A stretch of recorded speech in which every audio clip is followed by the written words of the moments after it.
ഒരു ഘടകമാണ്. തീർച്ചയായിട്ടും സർക്കാർ രൂപീകരിക്കുന്ന പദ്ധതികളിലെല്ലാം പ്രധാനപ്പെട്ട ഒരു ഘടകം നമ്മുടെ പരിസ്ഥിതിയും കാലാവസ്ഥാ വ്യതിയാനവുമായിരിക്കും. സസ്റ്റൈനബിൾ ഡെവലപ്മെൻ്റാണ്, സുസ്ഥിര വികസന മാതൃകയാണ് സർക്കാരിൻ്റെ ഏറ്റവും വലിയ താല്പര്യം. നമ്മൾ കേരളം ഇന്ന് നേരിടുന്ന ഏറ്റവും വലിയ വെല്ലുവിളികളിൽ ഒന്ന് മയക്കുമരുന്നാണ്. ആ മയക്കുമരുന്ന് ശൃംഖലയെ തകർക്കാൻ ഒരു വിട്ടുവീഴ്ചയും ഇല്ലാത്ത നടപടികളുമായി ഗവൺമെൻറ് പോകും. അതിന് വിവിധ വകുപ്പുകളെ ഏകോപിപ്പിക്കും. തീരപ്രദേശത്തെ ജനങ്ങളുടെ സങ്കടങ്ങൾ മാറ്റാനുള്ള നടപടികളുണ്ടാകും. മലയോര കർഷകരുടെ വിഷമങ്ങൾ, വന്യജീവി സംഘർഷവുമായി ബന്ധപ്പെട്ട പ്രശ്നങ്ങൾ പരിഹരിക്കാനുള്ള ആധുനികവും പഴയ നിലനിൽക്കുന്നതുമായ പദ്ധതികളെ സംയോജിപ്പിച്ചുകൊണ്ട് ഉണ്ടാകും. പൊതുജനാരോഗ്യം, അതുപോലെ ക്യാൻസർ കെയർ, മാതൃശിശു ആരോഗ്യം, വയോജനങ്ങളുടെ ആരോഗ്യം, മാനസികാരോഗ്യം എന്നിവ ഉറപ്പാക്കിക്കൊണ്ട് ചികിത്സാ ചെലവ് കുറയ്ക്കാനുള്ള പദ്ധതികൾ ഉൾപ്പെടെ പൊതുജന ആരോഗ്യ മേഖലയെ ശക്തിപ്പെടുത്താനുള്ള പദ്ധതികളുണ്ടാകും. ആർട്ടിഫിഷ്യൽ ഇൻ്റലിജൻസിന് പ്രത്യേകമായ പരിഗണന കൊടുക്കും. വ്യവസായങ്ങളെ ആകർഷിക്കാനുള്ള ലാൻഡ് ബാങ്ക് രൂപീകരിക്കും. ഭൂപ്രശ്നങ്ങളുമായി ബന്ധപ്പെട്ട ഉപാധിരഹിത പട്ടയങ്ങൾ എവിടെയെല്ലാം കൊടുക്കാൻ പറ്റും അതെല്ലാം കൊടുക്കും. പ്ലാന്റേഷൻ മേഖലയിലെ നിയന്ത്രണങ്ങൾ മാറ്റാൻ ഉൾപ്പെടെ ഉള്ള ഭൂനിയമങ്ങൾ, കാലഹരണപ്പെട്ട ഭൂനിയമങ്ങൾ ഇന്നത്തെ കാലഘട്ടത്തിന് അനുയോജ്യമായ രീതിയിൽ അതിലാവശ്യമായ ഭേദഗതികൾ വരുത്തും. ദളിത് പ്രശ്നങ്ങൾ, SC ST പ്രശ്നങ്ങൾ, അവരുടെ പ്രശ്നങ്ങൾ, അവരുടെ കുട്ടികളുടെ ഗ്രാൻഡ് ഉൾപ്പെടെയുള്ള ഗ്രാൻഡ്സ് ഉൾപ്പെടെയുള്ള കാര്യങ്ങൾക്ക് തടസ്സങ്ങളുള്ളത് നീക്കും. അവരുടെ ഭവന നിർമ്മാണ പദ്ധതികൾ, അവരുടെ ഭൂമി അവർക്ക് നൽകുന്നതിനുള്ള പദ്ധതികൾ ഉൾപ്പെടെയുള്ള കാര്യങ്ങൾ നൽകും. നമുക്ക് അപ്പോയിൻമെൻറ്റുകൾ നടക്കുമ്പോൾ 3 വർഷം കൂടുമ്പോൾ കൃത്യമായി പരിശോധിച്ച് ഈ SC ST പിന്നോക്കം നിൽക്കുന്ന വിഭാഗങ്ങൾക്ക് കുറവുകൾ ഉണ്ടെങ്കിൽ അത് നികത്താനുള്ള സ്പെഷ്യൽ റിക്രൂട്ട്മെൻറ്റ് ഉണ്ടാകും. നിങ്ങൾക്കറിയാം, സീനിയർ സിറ്റിസൺസിന് വേണ്ടി പ്രത്യേകമായ വകുപ്പ് രൂപീകരിച്ച ഇന്ത്യയിലെ ആദ്യത്തെ സർക്കാരാണിത്. അത് വളരെ മികച്ച രീതിയിൽ അത് ആവിഷ്കരിക്കും. ടൂറിസം രംഗത്തും സമഗ്രമായ മാറ്റങ്ങൾ ഉണ്ടാക്കും. അതുപോലെ തന്നെ കേരളത്തിൽ സമഗ്രമായ മാറ്റം അടിസ്ഥാന സൗകര്യ മേഖലയിലും വിദ്യാഭ്യാസ ആരോഗ്യ മേഖലയിലും എല്ലാം ഉണ്ടാക്കാൻ വേണ്ടിയിട്ടുള്ള വലിയ പദ്ധതിയാണ് ഗവൺമെൻറ് ഈ ഗവർണറുടെ നയപ്രഖ്യാപന പ്രസംഗത്തിലൂടെ പ്രഖ്യാപിച്ചിരിക്കുന്നത്. ഇതിന് കറസ്പോണ്ടിങ്ങായി, ഇതിനനുബന്ധമായി ബജറ്റ് പ്രഖ്യാപനങ്ങൾ ഉണ്ടാവും. ഇതനുസരിച്ചുള്ള ബജറ്റ് പ്രഖ്യാപനങ്ങൾ.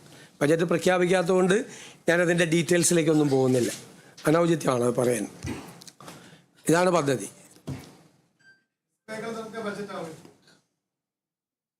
തീർച്ചയായിട്ടും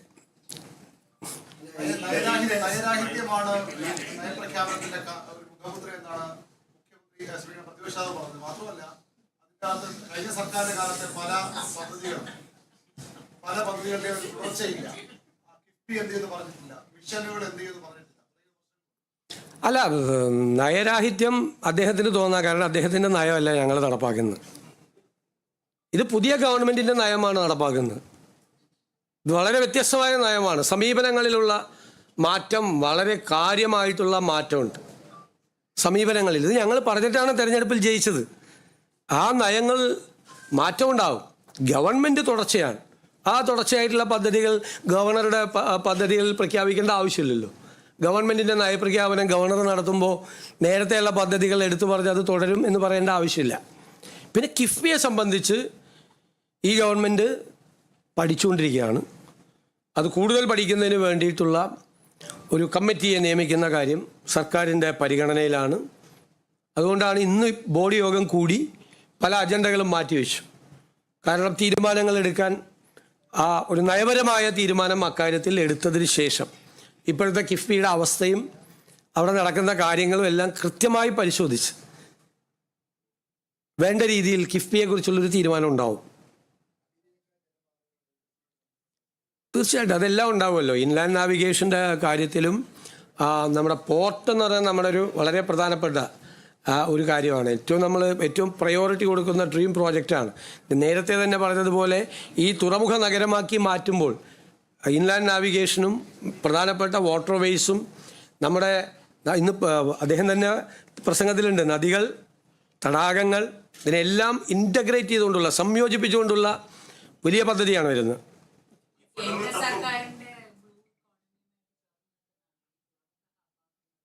അതല്ല, ബ്ലൂ എക്കോണമി വേറെയാണ്, വേറെ പലതരത്തിലുള്ള കാര്യങ്ങളാണ്. ഇതല്ല, ഇത് അതിൻ്റെ അനുബന്ധമായി ആയിരക്കണക്കിന് ലക്ഷക്കണക്കിന് തൊഴിൽ സാധ്യതകളുണ്ടാവും.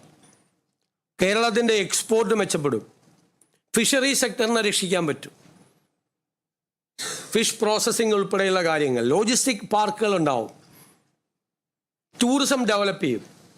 രണ്ടാം ഘട്ടവും മൂന്നാം ഘട്ടവും ക്രൂയിസ് പാസഞ്ചേഴ്സാണ്.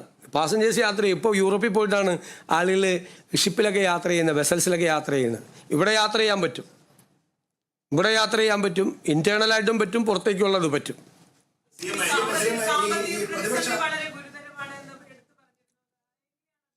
അത് പരിഹരിക്കാനുള്ള നടപടികളുണ്ടാവും. ഞാൻ നേരത്തെ തന്നെ പ്രഖ്യാപിച്ചിട്ടുണ്ട് 5 കാര്യങ്ങൾ. നല്ല ഫിനാൻസ് മാനേജ്മെൻ്റ് ഉണ്ടാവും, ടാക്സ് അഡ്മിനിസ്ട്രേഷൻ പുനഃസംഘടിപ്പിക്കും, ഖജനാവിലെ ലീക്കേജ് തടയും, ഇക്കോണമിയെ ഉത്തേജിപ്പിക്കുന്നതിനുള്ള പദ്ധതികളുണ്ടാവും.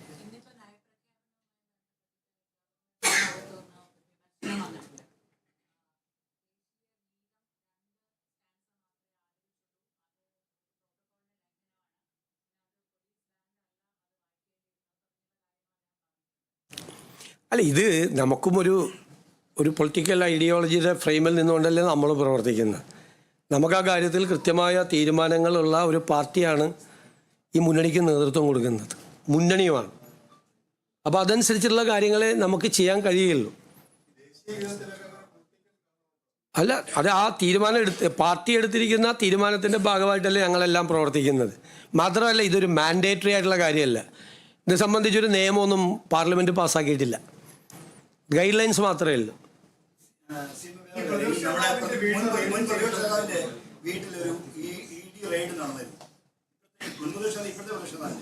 അദ്ദേഹത്തിന്റെ മകളുടെ ബന്ധപ്പെട്ട ഒരു മാസപ്പടി കേസിലാണ് ഈ അന്വേഷണമെല്ലാം വന്നത്. ഈ കാര്യത്തിൽ മുഖ്യമന്ത്രി പലതവണ മാധ്യമങ്ങൾ ചോദിച്ചിട്ട് ഒരു പ്രതികരണം നടത്തിയില്ല. സർക്കാർ അറിയാതെയാണ് ഒരു പ്രതികരണം ആഭ്യന്തര മന്ത്രിയിൽ നിന്നുണ്ടായി. പക്ഷെ അവിടെ ഒരു വലിയ സുരക്ഷാ ലാപ്സം ഉണ്ടായി. കാരണം വാഹനങ്ങൾ അടിച്ചു ചേർത്തു, ധാരാളം അക്രമങ്ങൾ അതുമായി ബന്ധപ്പെട്ട് അവിടെ നടന്നു. പക്ഷേ ഇത് ഒരു ലോ ആൻഡ് ഓർഡറിന്റെ ഒരു ഫെയിലിയർ ആയിട്ട് പലപ്പോഴും നോക്കുന്ന സംഭവം. ഇതെന്താണ് ഇതിനെ പറ്റിയുള്ള പ്രതികരണം?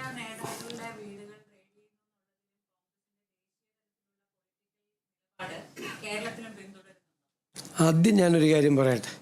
ഞാൻ എപ്പോഴാണ് മറുപടി പറയേണ്ടതെന്ന് തീരുമാനിക്കാനുള്ള അവകാശമെങ്കിൽ എനിക്ക് തരണം. നിങ്ങളോടാണ്.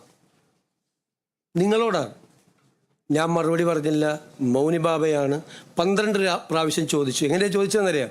ഒന്ന് രാവിലെ ഞാൻ വീട്ടിൽ നിന്ന് ഇറങ്ങിയതാണ് വീട്ടിൽ നിന്ന്. അപ്പം ചോദ്യം. അത് കഴിഞ്ഞിട്ട് ഞാൻ വീണ്ടും അകത്ത് കയറി കുളിച്ച് പുറത്തേക്ക് ഇറങ്ങിയപ്പോൾ വീണ്ടും മൈക്ക് വെച്ച് ചോദ്യം. ഞാൻ കേരള ഹൗസിലേക്ക് കയറുമ്പോൾ ചോദ്യം, ഇറങ്ങുമ്പോൾ ചോദ്യം. പിന്നെ ഞാൻ വണ്ടിയിൽ കയറിയിരിക്കുമ്പോൾ ഒരു മൈക്ക് എൻ്റെ മുഖത്ത് വന്നാൽ ഇടിച്ചത്. ഞാൻ ആരോടും പറഞ്ഞിട്ടില്ല ഇതുവരെ. ഇപ്പം നിങ്ങളോട് രഹസ്യയോട് പറയാം, എൻ്റെ മുഖത്താണ്. ഞാൻ ഒന്നും പറഞ്ഞില്ല, സത്യം. എന്നിട്ട് എന്നോട് ചോദിച്ചു. അപ്പോഴും ഞാൻ ഒന്നും പറഞ്ഞില്ല. എപ്പോഴാണ് പറയേണ്ടതെന്ന് തീരുമാനിക്കാനുള്ള അവകാശമെങ്കിലും ദയവ് ചെയ്ത് എനിക്ക് തരാം. ദയവ് ചെയ്ത് എപ്പോഴാണ് ഒരു കാര്യത്തിൽ മറുപടി പറയാൻ വേണ്ടേ? അത് ഞാൻ പഠിച്ചിട്ടല്ലേ പറയേണ്ടത്, മനസ്സിലാക്കിയിട്ടല്ലേ പറയേണ്ടത്, ഉചിതമായ സമയത്തല്ലേ പറയേണ്ടത്. ഞാൻ അങ്ങനെ ഒളിച്ചോടുന്ന ആളാണോ? അങ്ങനെയാണെങ്കിൽ ഞാൻ ക്യാബിനറ്റ് ബ്രീഫിംഗ് നടത്തി തുടങ്ങിയില്ലേ നിങ്ങളോട്? എത്ര പ്രാവശ്യം നിങ്ങൾക്ക് എല്ലാ അവസരങ്ങളും തന്നു? അപ്പോൾ നിങ്ങൾക്ക് ചോദ്യം ചോദിക്കാനുള്ള അവകാശം പോലെ തന്നെ എനിക്ക് മറുപടി പറയാനുള്ള അവകാശം കൂടി എനിക്ക് തരണം. എന്നിട്ട് 12 പ്രാവശ്യം ചോദ്യം ചോദിച്ചിട്ട് പോയില്ല. 12 പ്രാവശ്യം, നിങ്ങൾക്ക് 24 പ്രാവശ്യം ചോദ്യം ചോദിക്കുക. എനിക്ക് മറുപടി പറയേണ്ട സമയം ഞാനല്ലേ തീരുമാനിക്കേണ്ടത്. അതെനിക്ക് തരണം. റിക്വസ്റ്റാണ്. അല്ലല്ല ഇങ്ങനെ അതല്ല. ഞാൻ അങ്ങനെ ആകണമെന്നാണോ നിങ്ങൾ പറയുന്നത്? ഞാൻ ക്യാബിനറ്റ് ബ്രീഫിംഗ് നടത്തുന്ന ആളാണ്. നോ. നിങ്ങൾ ചോദിക്കുമ്പോൾ നിങ്ങൾ ഇല്ല ഞാനിപ്പോൾ വന്നിരിക്കുമല്ലേ. ഇല്ല നിങ്ങൾക്ക് അദ്ദേഹത്തിൻ്റെ അടുത്തേക്ക് പോലും പോകാൻ പറ്റില്ലായിരുന്നല്ലോ. പിന്നെയാണ് നിങ്ങൾ 12 പ്രാവശ്യം ചോദ്യം ചോദിക്കണം. നോ നിങ്ങൾ അങ്ങനെ പറയല്ലേ, അങ്ങനെ ആക്കല്ലേ, അങ്ങനെ താരതമ്യം ചെയ്ത് നിങ്ങൾ അങ്ങനെ ആക്കല്ലേ. നിങ്ങൾ ഈ വിഷയം കേൾക്കണോ? ഈ വിഷയം കേൾക്കണം. എനിക്ക് പറയാനുള്ളത് ഞാൻ പറഞ്ഞു. ഞാൻ മറുപടി പറയേണ്ട സമയം തീരുമാനിക്കുന്നത് ഞാനാണ്. കാരണം എനിക്കത് പഠിച്ചും മനസ്സിലാക്കിയിട്ടോ പറയാൻ പാടുള്ളൂ. പെട്ടെന്ന് പറയാൻ പറ്റില്ല. ഞാൻ അതിൻ്റെ സമയം തീരുമാനിക്കേണ്ടത് ഞാൻ. അതിനുള്ള അവകാശം എനിക്ക് തന്നെ. അത് നിങ്ങളല്ല തീരുമാനിക്കേണ്ടത്. നിങ്ങൾക്ക് ചോദ്യം ചോദിക്കാം. അതിനുള്ള അവകാശം ഞാൻ എപ്പോഴും തരും. മനസ്സിലായല്ലോ? ആയതുകൊണ്ടാണല്ലോ പറയാൻ പോകുന്നത്. നിങ്ങളല്ല തീരുമാനിക്കേണ്ടത്, ഞാനാണ് തീരുമാനിക്കുന്നത്. അത്രയും എനിക്ക് അവകാശം വേണം. ഞാൻ പറയട്ടെ, ഞാൻ അതിന് ഉത്തരം പറഞ്ഞില്ലല്ലോ ചോദിച്ചതിന്. ഇതെന്താണ് സംഭവം? ഇതൊരു കേസ് ഓൾറെഡി കേന്ദ്ര ഏജൻസി രജിസ്റ്റർ ചെയ്ത കേസാണ്. കേന്ദ്ര ഏജൻസി രജിസ്റ്റർ ചെയ്ത കേസാണ് ആണല്ലോ. അന്വേഷണത്തിൻ്റെ ഭാഗമായിട്ടാണ് അവർ നടപടികൾ സ്വീകരിക്കുന്നത്. സംസ്ഥാന ഗവൺമെൻറ് ഇതിൻ്റെ അകത്ത് എന്ത് റോളാണുള്ളത്? ഒരു റോളും ഇല്ല സംസ്ഥാന ഗവൺമെൻറ്. ഞങ്ങളെ അറിയിച്ചിട്ട് പോലുമില്ല. പോലീസിനെ അറിയിച്ചിട്ടില്ല. അവരവിടെ നിന്ന് പിരിഞ്ഞു പോകാൻ നേരത്ത് പോലീസിനെ അറിയിച്ചിട്ടില്ല. ചെയ്ത എന്താണ്? ആഭ്യന്തര വകുപ്പ് ചെയ്ത് ഞാൻ ആഭ്യന്തരമന്ത്രിയെ പ്രത്യേകമായി അഭിനന്ദിക്കുകയാണ്. അദ്ദേഹമാണ് അവിടെ ആൾക്കൂട്ടം കൂടുന്നത് കണ്ടിട്ട് അവിടെ ഒരു ലോ ആൻഡ് ഓർഡർ സിറ്റുവേഷൻ ഉണ്ടാകരുത് എന്ന് കരുതി അങ്ങനെ ഒരു റെയ്ഡ് നടക്കുന്ന വിവരം ഗവൺമെൻറ്റിനോ പോലീസിനോ അറിയില്ലാതിരുന്നിട്ടും അദ്ദേഹം പോലീസിനെ വിട്ട അദ്ദേഹമാണ്. കുറേ സംഘർഷങ്ങൾ ലഘൂകരിക്കാൻ കഴിഞ്ഞു. ഞാൻ ചോദിക്കട്ടെ, ആ സമീപനം ശരിയാണോ? ഒരു കേസ് അന്വേഷണത്തിൻ്റെ ഭാഗമായിട്ട് വരുന്ന ആളുകളെ, സ്ത്രീകൾ ഉള്ള ആളുകളെ ഒരു സംഘം ക്രിമിനലുകളെന്ന് വേണമെങ്കിൽ വിശേഷിപ്പിക്കപ്പെടാവുന്ന ഒരു സംഘം ആക്രമിച്ച കാർ തല്ലിപ്പൊളിക്കുന്നു, അതിനകത്തുള്ളവരെ മർദ്ദിക്കുന്നു. അത് ക്രമസമാധാന ലംഘനമാണ്, ഒഫൻസാണ്. അത് ഒരു കാരണവശാലും അനുവദിക്കില്ല. ഒരു സെൻട്രൽ ഏജൻസി വന്ന് അവരുടെ അന്വേഷണത്തിൻ്റെ ഭാഗമായി അവർ അവിടെ ഇതിൻ്റെ അകത്ത് നടന്നു. ഞങ്ങൾ ഉന്നയിച്ചിട്ടുള്ള ആരോപണം കൂടിയല്ലേ ഇത്? ഞങ്ങൾ കൂടി ഉന്നയിച്ചിട്ടുള്ള ഒരു ആരോപണമാണ്. ആ അന്വേഷണത്തിന് കേന്ദ്ര ഏജൻസിയെക്കുറിച്ച് ഞങ്ങൾക്ക് പരാതി ഉണ്ടായിരുന്നു. 4 കൊല്ലം മുമ്പുണ്ടായ കേസാണ്. ഇതുവരെ ഒന്നും അവർ ചെയ്തിട്ടില്ല. ഈ അധികാരത്തിൽ നിന്ന് LDF ഗവൺമെൻറ് താഴെ ഇറങ്ങുന്നത് വരെ ഒന്നും ചെയ്തില്ല അവർ. പിന്നെ പ്രതിപക്ഷ നേതാവ് അദ്ദേഹം പുറത്തിറങ്ങി വന്നിട്ട് രാഹുൽ ഗാന്ധിയാണ് കുറ്റപ്പെടുത്തിയത്. രാഹുൽ ഗാന്ധിയാണ് റെയ്ഡിന് ആളെ വിട്ടത്. അദ്ദേഹം പ്രധാനമന്ത്രിയെയോ BJP നേതാക്കളെയോ BJP സർക്കാരിനെയോ ആരെയും കുറ്റപ്പെടുത്തിയില്ല, ഒരാളെ കുറ്റപ്പെടുത്തിയില്ല. അദ്ദേഹം കുറ്റം പറയാനുണ്ടായിരുന്നത് രാഹുൽ ഗാന്ധിയാണ്. രാഹുൽ ഗാന്ധി എന്താ ചെയ്തത്? രാഹുൽ ഗാന്ധിക്കെതിരായി കേസ് വന്നപ്പോൾ അന്വേഷിക്കാൻ വന്ന ആളുകളുടെ വാഹനം കോൺഗ്രസ്സുകാരെ വിട്ട് തല്ലിപ്പൊളിക്കുകയാണോ ചെയ്ത്? അല്ല. അദ്ദേഹം 55 മണിക്കൂർ തുടർച്ചയായിരുന്നു, പല പ്രാവശ്യമായിട്ട് തുടർച്ചയായി ആ കേസുമായിട്ട് സഹകരിച്ചു. അത് രാഷ്ട്രീയമായി എടുത്തിരിക്കുന്ന ഒരു കേസാണ് എന്നുള്ളതുകൊണ്ട് ഞങ്ങളതിനെ രാഷ്ട്രീയമായി എതിർത്തു. ഈ കേസ് എടുത്തിരിക്കുന്നത് മുഖ്യമന്ത്രിയുടെ കുടുംബത്തിലെ ഒരു അംഗത്തിനെതിരായി കേസെടുത്തിരിക്കുന്നത് രാഷ്ട്രീയമാണെങ്കിൽ CPM-ന് രാഷ്ട്രീയമായി പ്രതിഷേധിക്കാം. ഞാൻ ചോദിക്കട്ടെ, അതിൻ്റെ തലേദിവസമല്ലേ ഈ കേസിലെ ഒരു കക്ഷി കോടതിയിൽ പോയപ്പോൾ കോടതി ആ അന്വേഷണം നിർത്തിവെക്കണം എന്നാവശ്യപ്പെട്ട് കോടതി പോയപ്പോൾ ആ പെറ്റീഷൻ തള്ളി അന്വേഷണം തുടരണമെന്ന് ഏജൻസിയോട് ആവശ്യപ്പെട്ടത്? അപ്പോൾ നിയമപരമായ വഴിയല്ലേ അന്വേഷണം ഉള്ളത്? അപ്പം ഞങ്ങളെങ്ങനെയാണ് ഈ റെയ്ഡ് നടത്തിയതിനെയും ഈ അന്വേഷണം നടക്കുന്നതിനെയും വിമർശിക്കാൻ സ്റ്റേറ്റ് ഗവൺമെൻറ്റിന് എന്താ അധികാരമുള്ളത്? ഞങ്ങളങ്ങനെ പറയാമോ? ഞങ്ങളങ്ങനെ പറയാൻ പാടില്ലല്ലോ. ഒരു കേന്ദ്ര ഏജൻസി അന്വേഷണം നടക്കുന്ന കേസിൽ, കോടതി അനുവദിച്ച് അന്വേഷണം നടക്കുന്ന കേസിൽ ആ അന്വേഷണം നടത്താൻ പാടില്ല, അന്വേഷണം ഇങ്ങനെ വേണം, അന്വേഷിക്കേണ്ടത് ഇങ്ങനെയാണ് എന്ന് ഞങ്ങൾക്ക് പറയാമോ? ഞങ്ങളതിൻ്റെ കോമ്പിറ്റൻ്റ് അതോറിറ്റി ആണോ? ഞാൻ വളരെ ജെന്യൂനായിട്ട് ചോദിക്കുകയാണ് നിങ്ങളോട്. ഞങ്ങളതിൻ്റെ കോമ്പിറ്റൻ്റ് അതോറിറ്റി അല്ല. ഞങ്ങൾക്ക് അതിൻ്റെ അകത്തില്ല. ഞങ്ങൾക്ക് ക്രമസമാധാന പ്രശ്നം ഉണ്ടായാൽ അതിൻ്റെ അകത്ത് ഇടപെട്ടു ശക്തിയായ നടപടികൾ സ്വീകരിക്കും. അത് തെറ്റാണ്. അത് ആവർത്തിക്കാൻ പാടില്ല. അത്തരം സംഭവങ്ങൾ ആവർത്തിക്കാൻ പാടില്ല. ഗുരുതരമായ കുറ്റകൃത്യമാണ് അവിടെ നടന്നത്. അന്വേഷണ ഉദ്യോഗസ്ഥന്മാരെ ആക്രമിക്കുകയും അവരുടെ വാഹനം അടിച്ചു തകർക്കുകയും ചെയ്തത് ഗുരുതരമായ കുറ്റകൃത്യമാണ്. അത് ആവർത്തിക്കപ്പെടാൻ പാടില്ല. അതാണ് ഞങ്ങളുടെ അഭിപ്രായം. ഞങ്ങൾക്ക് നിലപാടുണ്ട് അതിൻ്റെ അകത്ത്.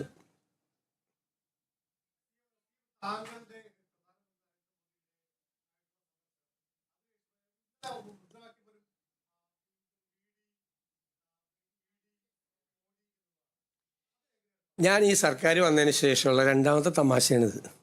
ആദ്യത്തെ തമാശ 14 പ്രാവശ്യം റിക്കവറി നടത്താൻ പോയിട്ട് ഒന്നും ചെയ്യാതെ ഞങ്ങളുടെ സർക്കാർ വന്നതിൻ്റെ പിറ്റേ ദിവസം റിക്കവറി എറണാകുളത്തെ ഭൂമിയിൽ നടത്തിയപ്പോൾ അതിന് സമരം ചെയ്യാൻ പോയ മന്ത്രിമാരുടേതായിരുന്ന ആദ്യത്തെ തമാശ. ഇത് കേട്ടസി കോളാണ്.